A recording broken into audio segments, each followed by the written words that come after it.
Hello. Hello, Hello. everyone. Hi, Hello, Damien. Hi, hello, Mustafa. Mostafa. How are you guys? Hi, Damien. How are you guys? Good, All Happy to good. good. see you again. Yeah, it's. I was thinking it's almost 1 year that we were together at Rise Up at the pyramid. Yeah, yeah. Yeah, We met almost a last year. year, guys. Look, Exactly 1 year. that's our anniversary. Celebrating our anniversary in Yeah, the live stream. you're right.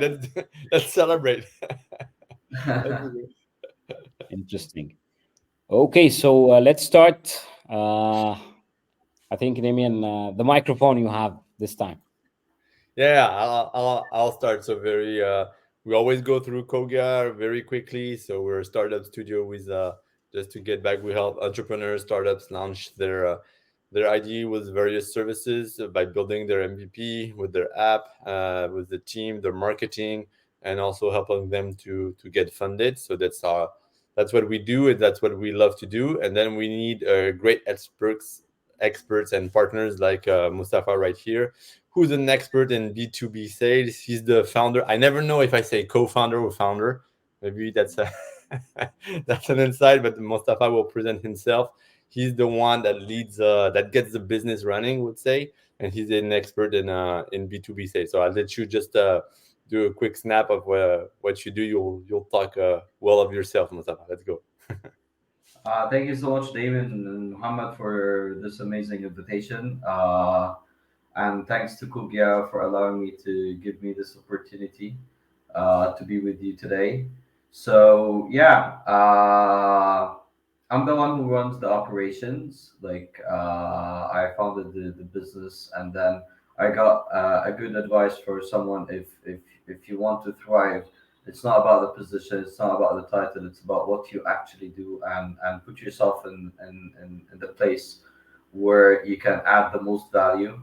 So after I founded or co-founded the business, me and my co-founder actually decided that it's best that I stay in the operations, in the core of the business, and which is what I do best, which is sales, pretty much, and that's what I do. So I manage the sales operation for more than 15 businesses, delivering amazing services in all 100% B2B.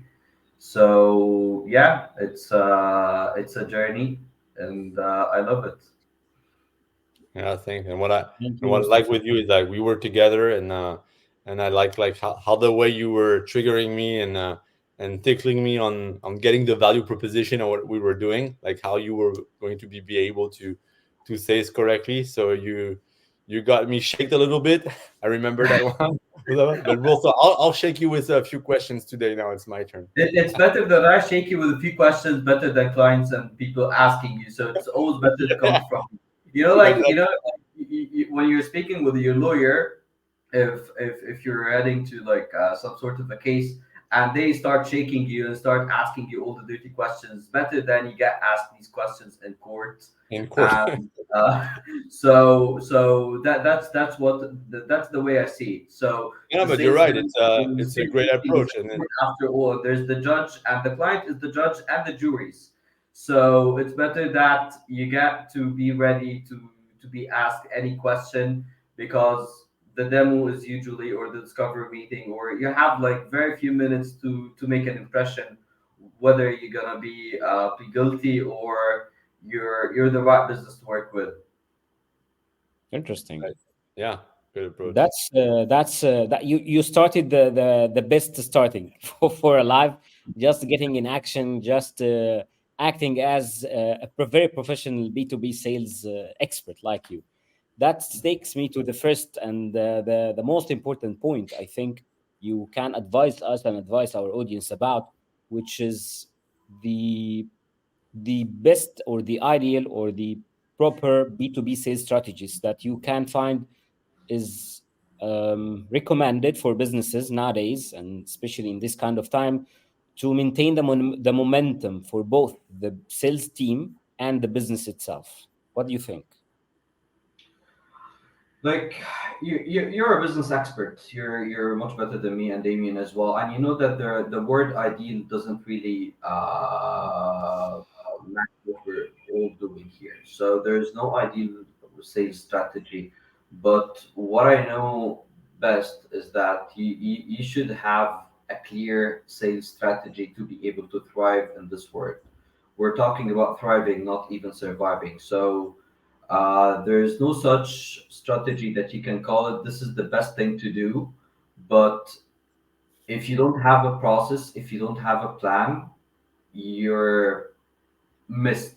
Let's call it like this. Like you're gonna be missing a lot, and as you can see, there's a lot of challenges that are facing the business ecosystem worldwide due to the recession, due to the political situations, due to the complicated environments worldwide. So you shouldn't be one of your own challenges, and like there are enough external challenges coming in, coming out from all over the place. So don't be your own challenge, and have a clear strategy for what you're planning to do.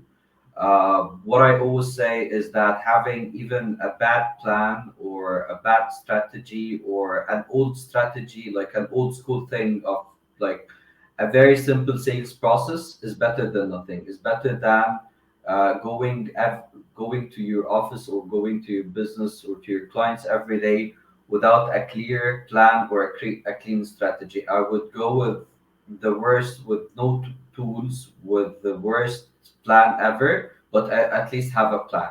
I know that if one thing happens, I will do the other thing. If this other thing happens, I will do X and I'll do Y. And I can't, I always have to be prepared. And that's actually where we started, Damien. Like when we were talking previously, and that conversation he was highlighting in the introduction, I kept asking all the questions because that's the little thing that you can do. You should at least be prepared for what clients have to ask, or what their concerns are, or what differentiates you. You have to be prepared with some sort of plan, or how are you going to answer the client's questions, and know yourself very well and ready to take other people's challenges, not your own challenge. And what do you exactly like mean your plan? Like it's like a scenario, or it's like your value proposition to be very clear, or like what does if a client or if a lead answers this, what do I reply? What do you call exactly like a plan? Mustafa, on what's the basic plan you need, at least I would say, even.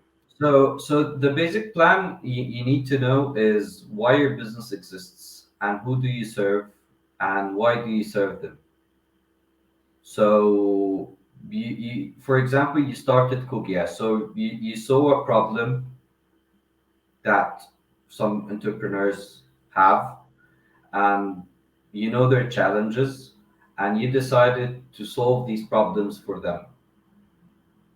So the first thing to know is the problem that you're solving, and which are the best group of people that can actually benefit of your service or your product. So what I've seen, especially in Sales Cubicle, for many of the businesses that we worked with, or some of the people, some of the businesses that we actually rejected their projects, is that they don't even know their ideal customer profile. So a lot of entrepreneurs in fell in this trap where you tell them, what do you guys offer? They tell you, for example, we customize software solutions.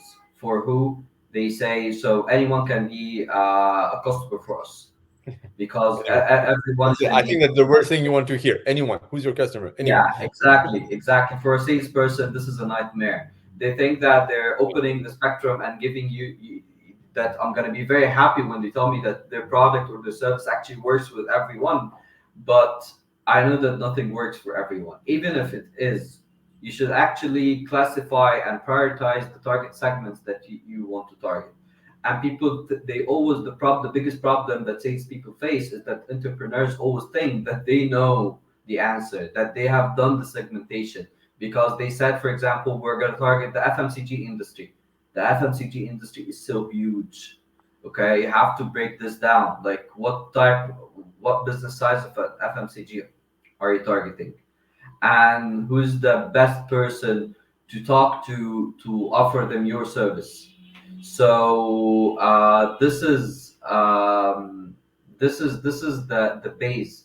Who's your ideal customer profile? And the second thing, or maybe it even comes first, what's the problem are you going to solve? How are you going to make their lives better? Because a lot of people, like, when what you just mentioned, what's the plan? You yourself just mentioned that what should you be prepared with the value proposition that you're offering? No, I would say that you have to master the problem you're solving. You should understand the problem from all the perspectives first, and then talk about the products or the features. Because what's going to to grab anyone attention is that you understand the problem, not that you understand your product. Everyone expects that you understand your product very well, but do you understand my problem? That's what's actually going to trigger me. That's what I care about. So if for example we assume that Sales Cubicle is a client, I don't care if you and Mohammed understand what Kugia can do very well. I want you to understand what I'm suffering from very well. So when I know that, when I see that, this is where I'm going to believe that Kugia might be able to help me. Not because they mastered the product, because they actually mastered my problem. They understand my problem very well. So they got the respect and the attention that I'm going to give them, because I will listen to you guys, because I found or I felt that you know my situation, you know my problem, in a world that's full of salespeople trying to sell us shit every moment. Yeah, that's one of the things that we always try to educate our clients, that we are building products and building businesses to solve problems, to satisfy some pain points for the customers. We're building solutions and businesses for clients, not for us. That's a trap. Exactly. We're Many building the people. product to satisfy the client problem, not satisfy your ego. Exactly, yes. That's another story. Yeah, yeah, because that's one of the biggest issues, that you feel that some of the entrepreneurs are actually trying to bring in the best solution ever, while from their perspective, like which are you're talking about, like, it's very simple. It's like you're getting support from your friend, okay? Mhm. Or we have like a cliche here in Egypt, where we call it like the art of bringing gifts. So if I'm planning to give Damien something, I'm planning to give Damien something that Damien will love, not something that I will love. And that's the narrative that needs to change. Like, I'm trying to build a product my clients will love, not something that I love, not something that I adore, the the the the product that I have built myself. No, or the design. I need to care that my client will love the design, not me love the design. Mhm. Yeah, I like what you said, because it's very, because I, since I know you, it's very authentic. Because when I was there, you remember this gift story, and you told me what's the gift you wanted for your family and all that, and I said, oh, I need one, and you narrow it down like a sales guy. And what exactly would you have pleasure? And I remember that it's authenticity. That's what you exactly you said, and that's what you do in business. So I like your I Did like you your like the gift, by the way? We never had a yeah, chance it to was great. Yeah, it's great. It's here. I can show you. great. Yeah, but I remember you were saying, no, but which one do you like the best? Which one do you like? And you were triggering me like that, just like you just said for the business, what we have to do. So yeah, that's authentic. What you just said. That's just Yeah, amazing. so I think that should be the plan. So I should know the problem that my business is trying to solve very well. I should live in my clients' word, in their shoes, understanding what are the obstacles and the challenges that they are actually facing on daily basis, and then I choose the group that I'm gonna serve them the best. And that's another problem. Like, usually when businesses do segmentations, they try to find the most profitable segments, and the most profitable segment shouldn't also fall that under the umbrella of the segments that you're going to serve them well. So I would always say to my clients that they, for example, they think that Right now, in the entertainment industry in Saudi Arabia is booming so much. There's a lot of money spent out there. So they want this part of the cake. So I stopped them and asked them, like, do you have what's gonna make them happy? Like, did you serve any entertainment business in the past, doing events, etc., like doing Yeah. sports events? No, I didn't. Okay, so why do you want to do this? Because it's profitable. Okay, so as much as it might seem profitable now, but if you don't serve them well, it's gonna cause you a lot of losses. Yeah. After. Yeah. It's all. Exactly. So I would always go with something like, who do you serve best? How did it work with you in the past with these segments? So do you understand their problems very well? So that's the most profitable segment for you. Like, it's not the profitable segments in Yeah. general. It's what And as we actually say in suits you. yeah, in this state, when you have an acquisition of one client, he's going to be cheaper to acquire. It's going to be more costly to acquire a new one than work with that client that you already acquired to sell other things and all that. So the acquisition cost of the customer. So if you delivered well and you did a good job and you continue like that, it's a real great sales business because it's going to be a referral, ongoing, and all that, and it's going to be cost effective also. Exactly. And another point that's very important, that you will save the cost of the learning curve. Because if you have worked already for a couple of years with the mining industry, for example, so you know the pain points for this industry very well. You know their world, you understand their problems. But if you decide to shift into a new segment in a whole new industry or in a whole new business size, like sometimes you think that because you have been working with the, let's say, the technology sector for the past 10 years, that you understand the technology sector very well.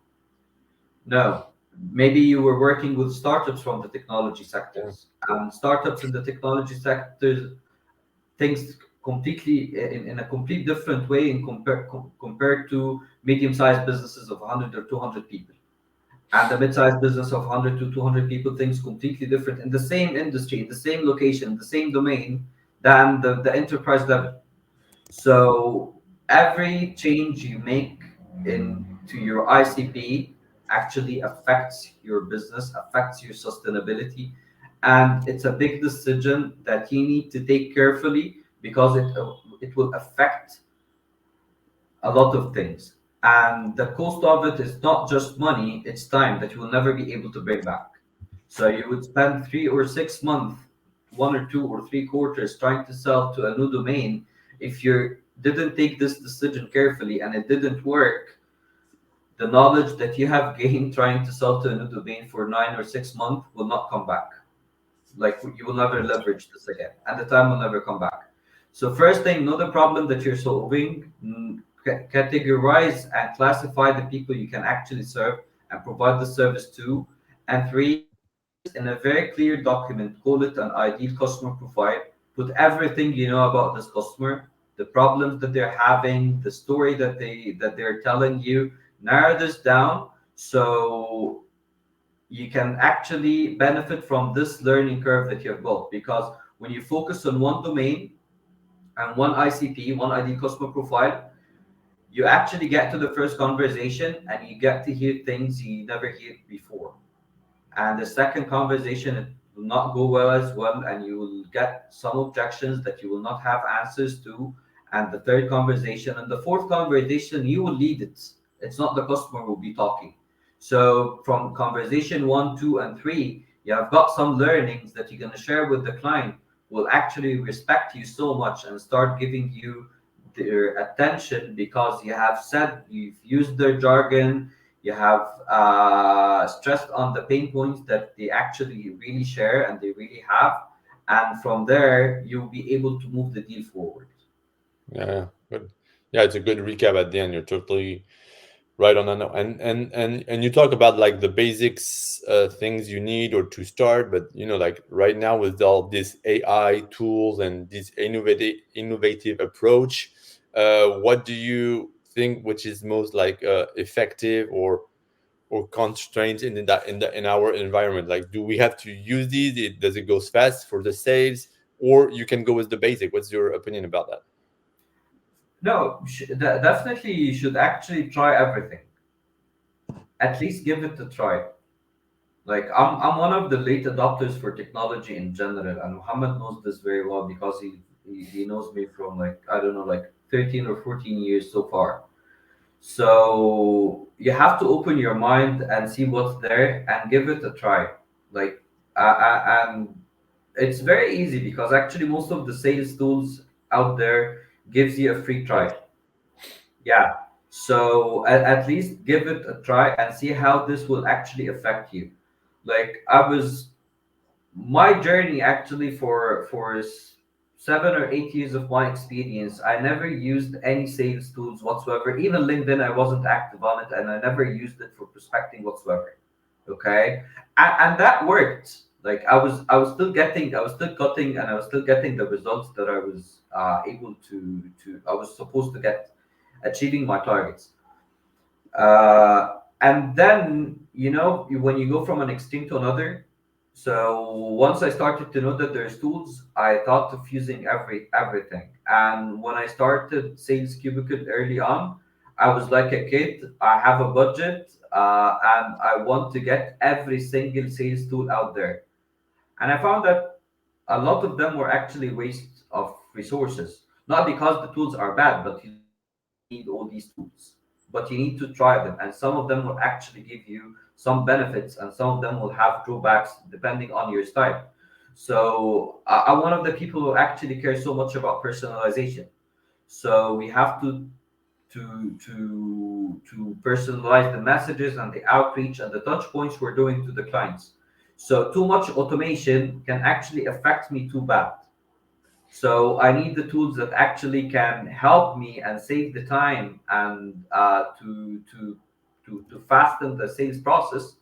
At the same time, I can't get all the tools that runs automatic sequences, send automatic emails, send automatic LinkedIn messages, etc. Because that will actually kills one of my biggest competitive advantages, or one of my biggest advantages in general, that I can personalize good messages.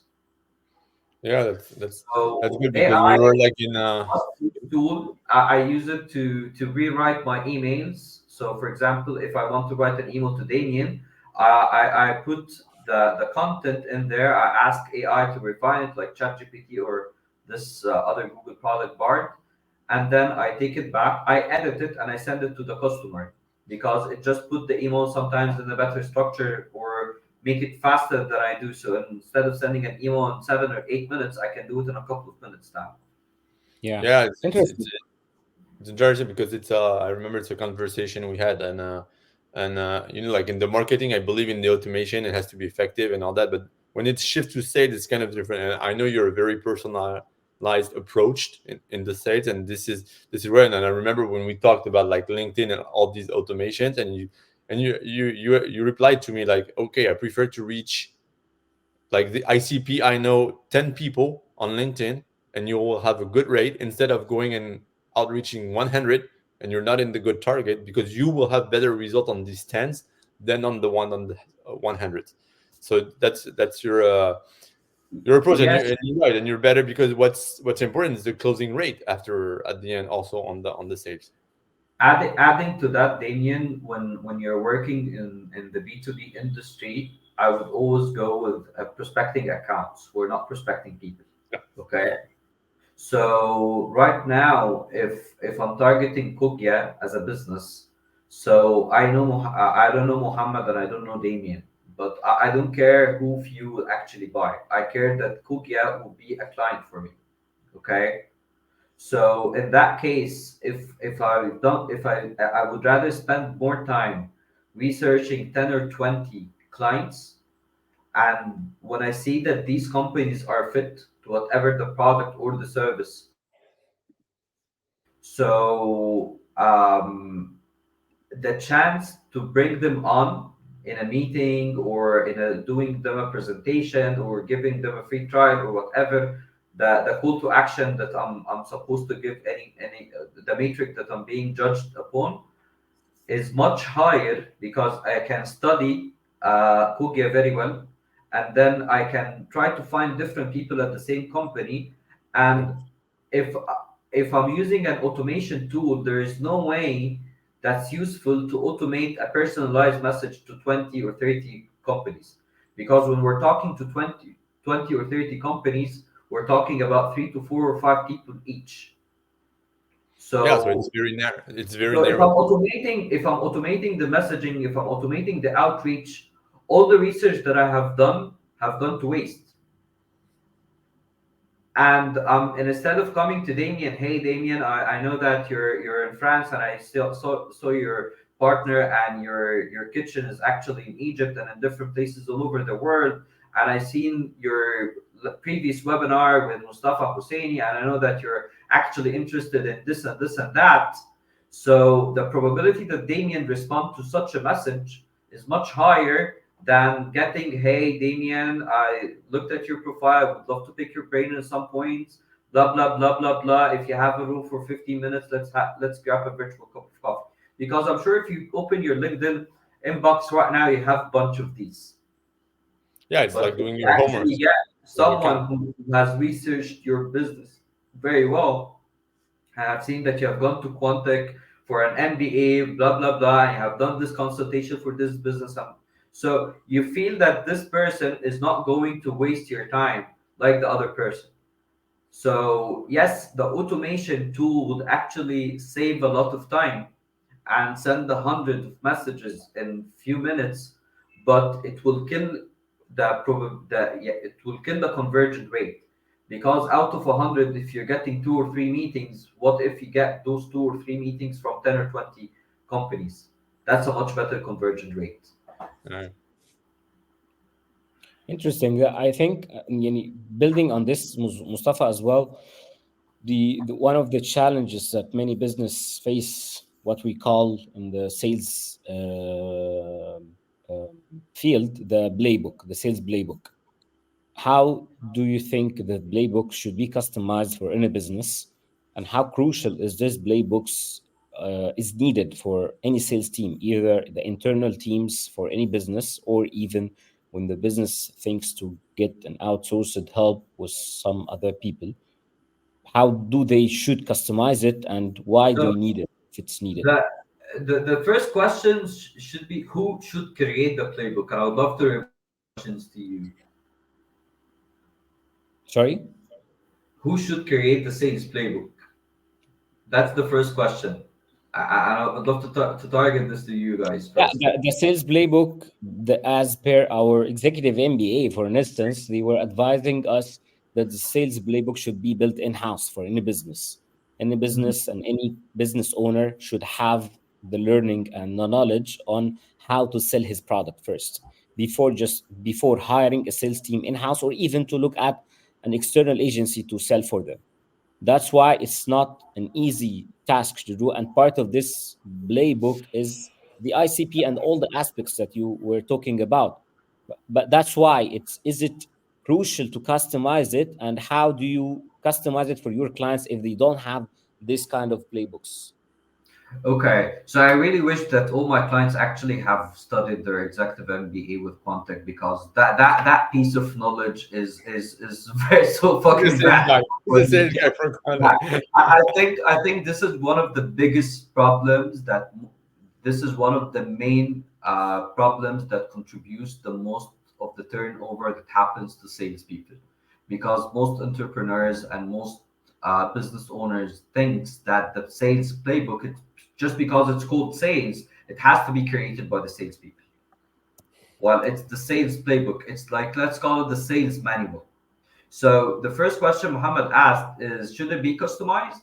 Yes, definitely it should be customized. You can't launch a product with using your competitor manual. You can't launch any product and get a simple manual online. So that's your sales manual. That's how your business sells. So what are the components of it? What are the problems that you're solving? Like the first part of Yeah, yeah. the that, like what are the problems that you're solving? How are you solving it? To who you're solving it? and how you're solving it, and who's your ideal customer profile. And more than that is, so you know that your, let's say your ideal customer profile is a CFO in a business from in a medium-sized business of 50 to 100 people, that they work in the technology sector in Saudi Arabia, and they target XYZ. So how do you reach out to them? So what are the best practices? So big part of it is actually built before salespeople come in. So what I always say to people, or to business owners, about the sales playbook, so you should have the first part, and you should understand if you didn't do the rest of it on your own, so you should allow your sales team 1 quarter to 2 quarters to build the rest. So you need them to reach out to clients via phone, via LinkedIn, via email. Try different lead sources and see what actually works best, and then document this, and this can at that point becomes the Bible, your Bible. So any Yeah. salesperson who comes in, that's our ideal customer profile, and that's the way we reach out to our clients. And this is out of a lot of experiments. This sales process is the best one. This is that worked the best and helped us close most of the deals that are very profitable to us. And do you think like including maybe it's silly for you the question, but like including the scripts, or do you like having like the sales guy to have like a very specific, or I would say like border I, script? I, I Is really it love that to, in the yeah, playbook yeah, or what's? I love to do it like this, like an experiment document. So we have sent this emails, and that was the conversion rate. And we have done 100 calls, and this is like the script that we have used, or the code flow that we have used. And this is the conversion of this one, and this is the conversion of this one. This is really hard for salespeople, by the way. Yeah, So you're gonna because need you to play like assist them in with a the box. sales support or the sales enablement team, because if you just do it this way, if you expect salespeople to do this level of documentation, you're setting yourself to failure unless you have a very strong and easy to use CRM. But yes, definitely, I recommend that you put everything that you have done in the playbook as, again, like as an experiment document. So we have tried this good call script, and these were the results. We have tried reaching out to people on LinkedIn with that title, and these were the results, etc. So when you keep documenting everything, you have got yourself a very good material, and then you can have your business analyst analyze it and tells you, so after 6 months of doing this work, this is what we have reached. So I remember very well, Muhammad have asked me a question early on. I think that was almost like 6 or 7 months ago. He said, like, what would a salesperson do to not get fired other than getting the revenue or getting the deals closed? I said, like, one of two things. So whether you sell and get me the target, and I'm telling you, even the most process oriented businesses in the world will not care so much how did you get these deals closed. Okay, that's one. Or get me a reason or the insights why we weren't able to sell. Yeah, and the Something that's factual, something that's actually documented in a neat way for a business owner to understand. Oh, okay, so it's not the sales problem, it's something with the product, or it's something with the process, or it's something with the environment, or it's something with the economy. yeah, here you're talking about like also in the sales to have like data driven decisions, basically based Exactly. on your data and your thing. So after all, this is great. Tell me, uh, give us like we all know that right now the budgets are tight everywhere, like tighter in the marketing, so in the sales and all that. Do you have like few tips on like to reach your we talked about that ICP, our ideal customer profile. How can we prospect them with a with a tight budget? What are Okay. So one of this economy blessings is that LinkedIn is still for free. Like there's a still free version of LinkedIn. So I want to start to answer the question with a quote that I don't know where did I get this from, but it's always on my mind. You never you never yeah, it's busy Carol. It's 10:13 in the evening, but okay. So you never stop the clock to save time. Okay. So if I want to save time, I'm not just gonna remove the battery from my clock. Just okay. So now it's gonna be 10:30 for another 30 minutes. No, you're fooling yourself. Okay. Same thing. You don't got all the marketing and sales budgets to save the cost because man, like that's how you breathe. That's how your business will sustain. So number one, I'm against that the first unit that people actually save money on is marketing and sales. If the recession is killing your business and you're stopping your marketing and sales activities, you're putting it into grave. You're not giving it a chance to fight at least. So you're killing it 100%.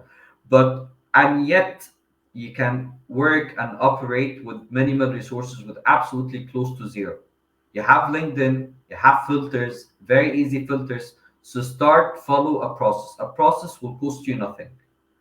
Yeah, Stop so using spread and pray thing, like connecting to 100 people, sending them shitty messages and waiting for someone to come and buy. No, that's your that's like I don't know, betting or something. So you're waiting on the odds that one of the 100 people or that you can connect to per week on LinkedIn actually comes and buy and solve your problem, and this is not practical at all. Okay, they have filters. Follow a process. A process will cost you absolutely nothing. Say I'm gonna target this industry. I'm gonna only target people from this industry. I'm gonna only connect using my LinkedIn free version this people, and I'm gonna have multiple free accounts on Seamless AI, on Apollo, on Datanize. There's a bunch of tools that can actually gives you 50 credits for free just for a free trial, or 10 credits. Accumulate them and get 100 contact every month. But make sure that you use this with a process.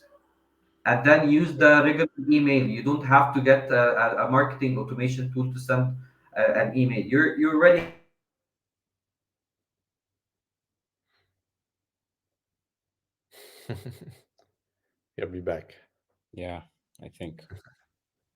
I think here he was when he's back he was talking about what she was saying is like we use this word in growth hacking strategies in marketing, but he was almost like going on growth hacking sales strategies to like with few steps, like trying to find with a few tricks to use the tools you have in place, and you still can have like a great results on these ones.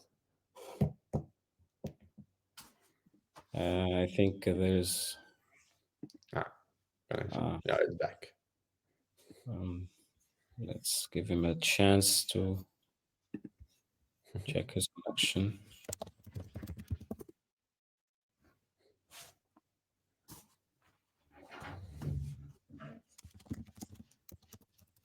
Technical always happen. We didn't have any technical issue right instance now. Mhm. Yeah. I think yeah, he's right in terms of the prospecting. There are a lot of tools that can be used. Even we tried some of them, as you know. Yeah. The main crucial thing is not how to prospect, but as he said at the beginning, to have like a proper plan, like identifying who are the ICP or the ideal customer profile, like having a continuous channels to get more leads and more prospects. That's crucial to get the results out of any kind of prospecting. It's not the prospecting itself or the channel, but the sustainable channel that we need to rely on and acquire more prospects and leads to maintain the value we are trying to deliver for our clients. Yeah, it's narrowing down, and we tried it and we use it, and especially he talked about LinkedIn, and now LinkedIn also got a lot of scams and spammed, and now it reduced to a number of limits, whatever plan you have. So it's to Mhm. use these limits correctly, and that's free because the question True. was what can we do with a limited budget if you use wisely your credits and free, and then after it's just automating. But that's what we say even with all the clients we work, you can automate as much like your sales or outreach as you want, but to be honest, maybe it will take you just like doing some copy paste and changing a few stuffs. It will just ask you like 10 minutes more. Just do it for free instead of going on. So you can a lot lower your budgets on that one. That's for sure. He's Yeah, right. He was right on that. Yeah. that's very true. But there's a question in my mind. I think we might ask him when he get back. Yeah, it Is can there work. a game of, or some cases you are forced to minimize or try to cut some costs? Is it a game, or the proper cutting cost, is it should be for the marketing side or the sales side? That's a question Uh, for you, Mustafa. I'm You back, you and I yeah, want to hear what, the answer.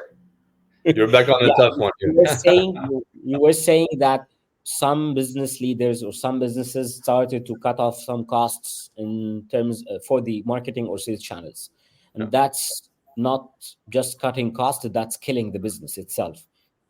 On that front, which channel do you think it's much more crucial over the other if we decided to cut some costs? Is it the sales or marketing? Whatever that's not working, but the problem is like most of the businesses actually do something that's very funny for me. So they trust the marketing channel. So they think if they're spending $2 or $3,000 on Facebook ads, so that's Facebook. Okay. Better than this shitty Mohammed that's sitting out there, for example. So they think that okay, that kind of spending on Google, like everyone is spending on Google, but no one is spending on that salesperson outside other than them. So they think it's easier or it's better or it makes more sense to get rid of the salesperson better than getting rid of the spending they're doing up over like thousands of dollars, and we have seen this, like we have seen businesses who are actually spent on Google AdWords and send on digital marketing ads tons of money, and when you ask them for a budget for a good salesperson, they say no, that's very expensive, we can hire two people with that same budget.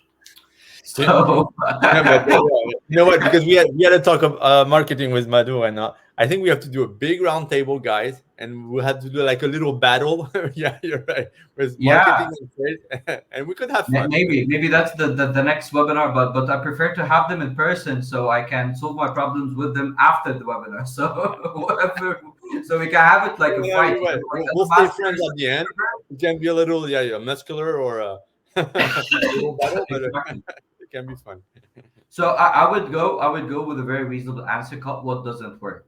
Okay. So if marketing have generated better leads or better or more business or more revenue to you than salespeople, so actually cut down the salespeople. It's coming from me. Okay. I'm telling you, cut the salespeople. If that's the case, but that's rarely the case.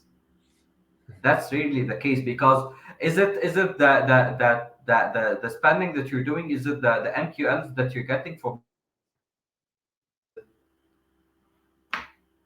closing itself? No, there's a salesperson behind it who actually have done the sales process. So who's the real contributor? So you need Yeah, yeah. to think thoroughly and to get to the real answer before you get to such a decision. This decision is a very risky one and could actually again, whether it's a fast forward button to death or to hell, or it's actually that's something that's going to save you costs and help you sustain your business for a bit more. Yeah, we're getting back to data driven decisions. If which one was the best? What I believe is not in the startup because you do everything, but like in bigger companies, we see marketing and sales. I strongly believe these two have to work really closely together, and that's where it can come with a great result. And they don't have to do the sales guy, he has the cherry on the cake because he's the one that closed it, but maybe it comes from a marketing effort, and these two teams has to work hand to hand. That's for Yes, me Damien, one part of the sales. what you're saying have been actually is like a norm of what people are saying for the past 10 years. Yeah, Okay, marketing and sales has to work together. Marketing and sales have to work together. Like actually, like everyone thinks that marketing and sales are working together. Like so sometimes they they're not. consider themselves, yeah, like oh, I see they're working very well because somehow like fights are associated to hard work and a lot of people mindsets. So if people are fighting so hard, that means that they're working together very well. But that doesn't mean it's not the same thing. But getting back to the point before the connection stops. I think what were the point we stopped at? I think building on that point, before the connection stops, we might build on it, and we need to net know from you, based on your knowledge and experience and with the client that you provide your service for. How can businesses utilize and use the cold outreaching effectively without compromising the quality? That's the crucial challenge. And this is, I remember that was one of the discussions we have before, that the conversion rate is one of the crucial things that you're looking at your KPIs, not the conversion of closing deals, but the conversion of getting clients in a meeting. Getting like 100 leads and convert like 10 of them in a meeting is much better than getting 1,000 leads and getting the same 10. But how can the cold outreaching could be scalable for businesses without affecting the quality and without burning leads? Okay, so you need to start from the very first point. Do you have the right ICP, or do you think that you have the right ICP? Okay, so you have always to come back to the beginning, to the playbook or to the manual, or the first question that you answer. What problem are you solving, and who Mhm. are you solving it to, and why your business exists? You always have to come back to the basics, to the Yeah. essence you build the business on. So I have to make sure that this is correct. So you start reaching out to the people, and the biggest advice that I would say right here is that you gotta say no. Okay, Mhm. because what happens is you get a meeting for a customer, so you think you have built the ICP, so stick to it. Mhm. Okay, you've built the ICP. You think that you're gonna work with people who have this problem and who wants this solution. Okay, so what happens is when salespeople start bringing in meetings coming from an outbound outreach, okay, so there's always some misconceptions. So for example, if I'm doing an outbound reach to Kogya, and you guys have built this product, for example, the mentorship thing, okay, and let's say that this is the product that you're selling, and then I bring you a meeting, someone who wants mentorship and wants a team to operate the business. So Mhm. what happens in most of the cases that not all the founders like you guys are very set and clear on what they know and what they want. So they would say, why don't we give it a try? Yeah. And then Stick they to go divert their focus, and they start doing something they didn't aim to do it at the beginning. Okay. And then it doesn't work. So who do they blame? The salesperson who brought this meeting in the first place. Like, if you've told them stop getting meetings like this, he will stop. But if he sees that you're taking it seriously, he will actually start getting more meetings like it, because maybe he thinks that he's the saver, that he's the guy who actually invented a new product or put you on the right track while you were actually stupid and dumb and were going in the wrong direction. So no, you have to say no to such projects. Mhm. Interesting. Understand. And you talked about like outbounds, but on what kind of shift in the inbound when managing your inbound leads. What do you recommend to maximize that conversion? If there's a, you talked about the playbook mainly, but what do you think? What kind of or shift we can do with the to maximize these inbound leads? I would say, like, to maximize the inbound leads, like my expertise lies with the outbound. So I'm not the best person to advise on how to maximize the revenue out and inbound. What I see just as a businessman, like it happens to me, don't take it to granted. Like sometimes you think when someone calls you, that means that they're interested, that they're dying for you, so they're just gonna close once you tell them the rate or whatever they're gonna close. So you're gonna have to treat them with respect as much as you treat outbound leads. That's the only advice that I would give out. The thing that's only related to inbound leads from someone who comes from an outbound expertise is that do not expect the same conversion from outbound compared to the inbound, because most of the businesses when they start out they rely on the founder networks, and uh, I'd say, yeah. So they rely on their network. They would rely on the word of mouth, on the buzz that the business Mm. creates at the beginning, at the launch, and then they start closing these deals. Then, when they start to have an outbound sales team, they want the same results. So they tell you we convert 3 out of 7 leads comes to us in the past year. We closed 3 of them, but the 3 of them actually came knowing you, were friends with you, Yeah, they it's were different. spending Yeah. a day with you. Everything was different. They worked with you previously, or with your co-founder, or someone with the team. They came from a direct referral. So a lot of the work were actually done over years, which is like profiling you, trusting you, and understanding your business, because they were friends. So they didn't spend like 30 or 45 minutes demo. You actually stayed with them in a coffee shop or in a bar, and you've told them the whole story of the business. So they loved it so much. So they made the buying decision much easier. So you can't compare this to someone who, not you, actually, one of your salespeople have reached out to them in a cold way on LinkedIn and brought them into a meeting. They're very skeptical. They don't trust you. They don't know who you are. They don't really understand your product. And you need to give them a concise demo and a concise presentation about what you're doing and expect the same conversion rate. Right, Yeah. right. It's not to send flowers, but just to, it's not even a question. Is that just to say, outbound sales, it's a hard one. Just to, it's a very resilient work. Just not to say it on the stem, but it's a hard work, to be honest. The outbound, and it's a very resilient work. It's just not to jump on it, Mustafa, but just I wanted to say it because it's misconfused sometimes. It's not so easy. It's I think as well, the one of the main challenges about this, the outbound channels for clients, that the clients, most of the clients expect to get the same results that they get from the inbound channel.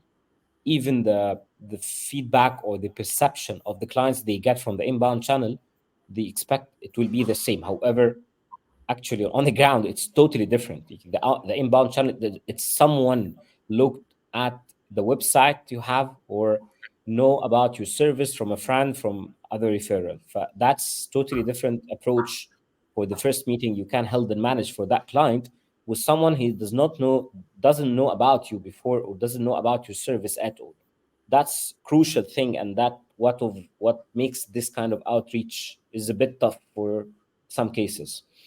Yeah, I think we might ask you as well, Mustafa, for the B2B sales, which is, I see it, the business saver. Honestly, the sales overall, the sales is saving a lot of business if it's done in a proper way. It will get you revenue. It will save you from raising fund. Even you just need to convince a customer instead of convincing an investor. In that case, or by that line of thought, what are the key trends for the B2B sales you see nowadays, by all of this technological hype of AI, of automation, of even focusing more on the B2B part? Okay. I love that question, and I think I love that it comes after the last question about the inbound leads. So why don't we start treating the outbound leads or the B2B sales the same way we giving the client the same experience of an inbound lead. I mean that we need to like, let's compare between the inbound and the outbound one more time. Okay. So the inbound, the main difference is that they spend the time studying your website, doing the research, understanding your business very well. Maybe it was a referral, so they got an experiment or from a friend of theirs who actually told them about the experience of working with your business. So why don't give the same experience to someone that you never met before? Let's start focusing on our websites. Let's start putting some case studies and use cases in the yeah, way of the client. So, for example, we before we like instead of thriving to get people to the meeting, to the first meeting, open the conversation, share a case study with them, share a use case with them, and tell them that you think that they might find this useful. Share with them free content that would educate them. Share with them some videos about the service or the products. share with them some testimonials from people of your clients, so they don't have to go and ask around and try to get some research themselves. Because the buying behavior of businesses is has changed a lot in the past 2 or 3 years.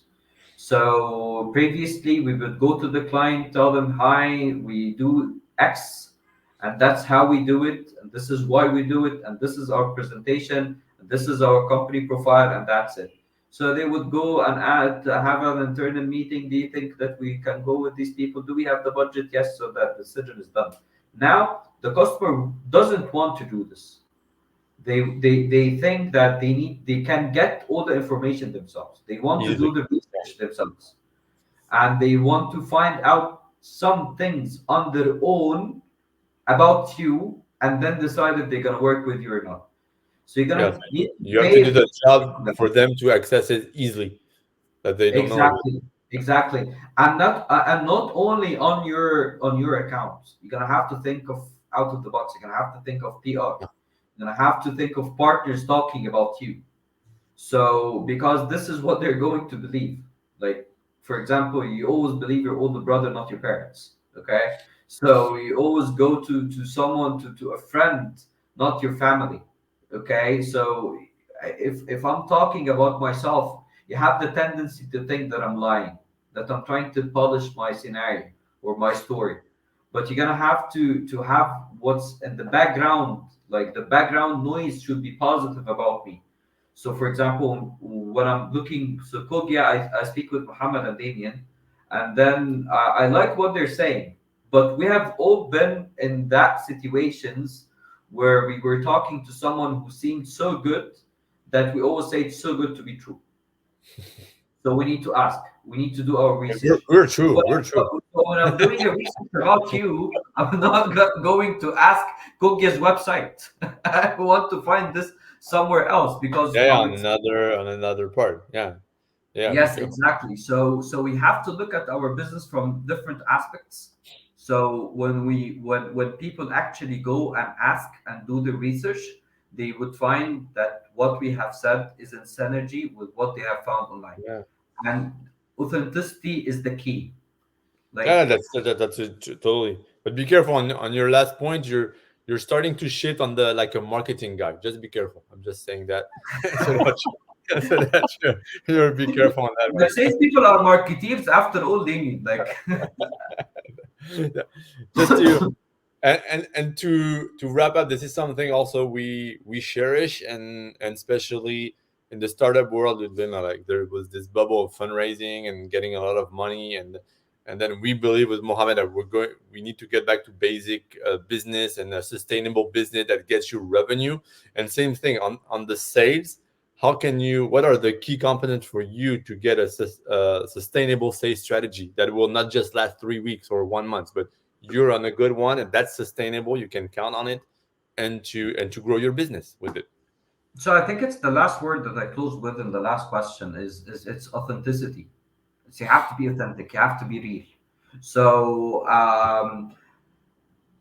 when I say that you have to put content everywhere and with partners and PR and focus on these things, make sure that you put this content and make it available to clients. But make sure before you make it available to clients that this is real, that this is not a lie. Yeah, not a Okay, lie. Yeah, yeah. that's this is lies is what kills sustainability. Okay, because when people actually go and read something about you or a case study that you have shared or a use case or a testimonial and they try the service and they found that you're fake, uh, this word is going to spread much faster than anything that you would actually launch on yourself. And by the time you're gonna find that partners and PR and everyone, no one doesn't want to work with you. So even if you come second in your market, say that I'm the second sales outsourcing agency in the MENA region, and we're trying so hard. People will respect this much more if you say that you're just number one, while you're not. If you have the best product in the market, say it. If you don't, we're trying to create the best product in the market. This trying word that you added to the same sentence will actually change the narrative and the perception people will actually see you, because we're living in a startup world, and most of the businesses, even the most established businesses, are trying and starting something new today. So we all understand the Really. concept of that. Kogya is trying this, and Sales Cubicle is trying this out. Sales Cubicle just doesn't have to lie and say, okay, we're the best at this while we're not. Like this idea of building the side hustle, or I think that the lean startup with you is that say that you're very good at something and get a lot of clients and then create it for them. I think it's time that we find another approach in pursuing business, because yes, this will start your business tomorrow and it will kill it the day after. And if you're calling this the day after tomorrow, Yeah. so that's what gonna happen after tomorrow. Yeah. That's a fucking shutdown. I think I was going to add on something, but you had the last word. I have to admit it. You wrapped it up like a king. No, I think we have question for one of our audience. I guess Damien, you might need to add to this question as well, because it has multiple perspective to we can tackle on. Yeah. The question is how to identify the ICP if I'm a startup and I'm still not sure who should I target as a start. How can the startup early stage startups identify the ICP from your point of view, Mustafa, as a salesman? Okay, so it's not about identifying the ICP itself. It's not about just finding out if you don't have this answer to the question. So how did you start the business in the first place? Like Thank you. let's go back. Let's go Yeah. back to the journey. So I decided to open Sales Cubicle. So the we're not selling tomatoes, okay? Like we're talking Mhm. about a startup that's built a product. So you had someone in mind when you built this product. Who's that Mhm. person? So Okay. if you don't have the That's fine. answer for this question, how did you start the business? Like Mhm.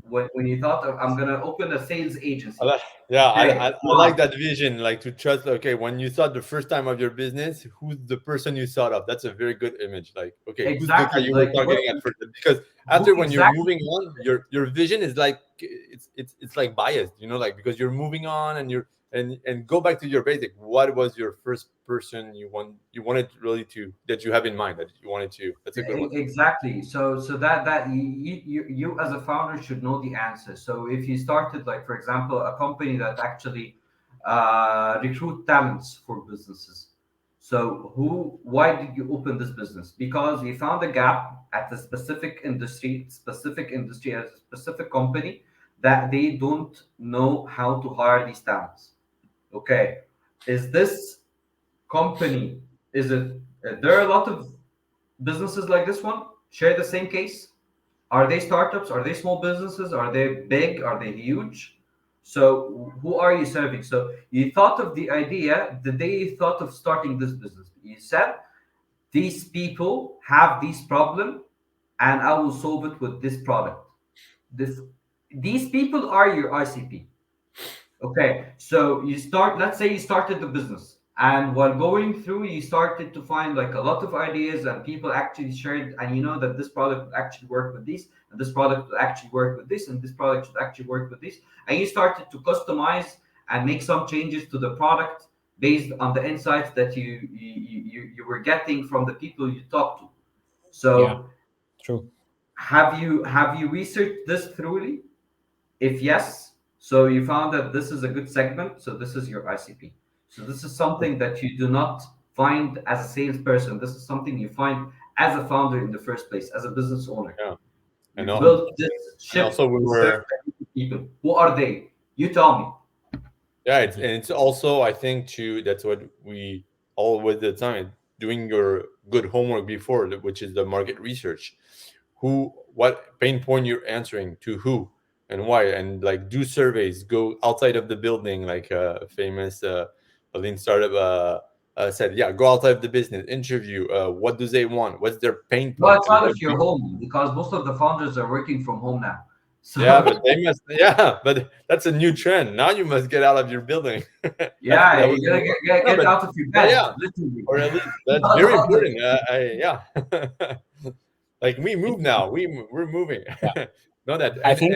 and that's a good point, because when just interviewing like that on just on the phone, and when we had this with Mohammed when we were in Dubai a few months ago with real people, and we got insights and we were testing some stuff, and the value also really asking head to head things outside of the building, they're a lot valuable. So if you can, yeah, that's also a thing. Try to mix, not all the time because we're on remote work a lot now, but if you No, can but really even have, I disagree with you. If you're on remote work a lot nowadays, like we have abused this yeah, idea of remote work and working from home and like I actually worked for a fully remote companies for a couple of years after COVID, and I worked for companies that were enabling remote work a bit more.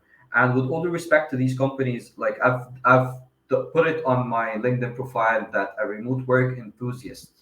Okay, and I believe that's because I was thinking to be the best employee ever at that time, and I thought that as an employee working from home, it serves me very well. But I'd love to say it out loud. If you're an entrepreneur and you're working from home all the time, something is you're missing out. You're missing out. You can't be Yeah. working from bed and expecting to know your ICP. You're gonna be in the Mhm. on the roads, outside of the building, outside of the bed, having conversation in events, talking yeah, to people, getting insights. Because if you're not doing this, another one is doing that. Believe me. Yeah, And true, very true. yeah, the especially time that now. you Yeah, yeah. from your Maybe comfort zone at people are home going and back in to your bed, basics. Yeah, right. Yeah, yeah, yeah, Yeah. someone else is doing this.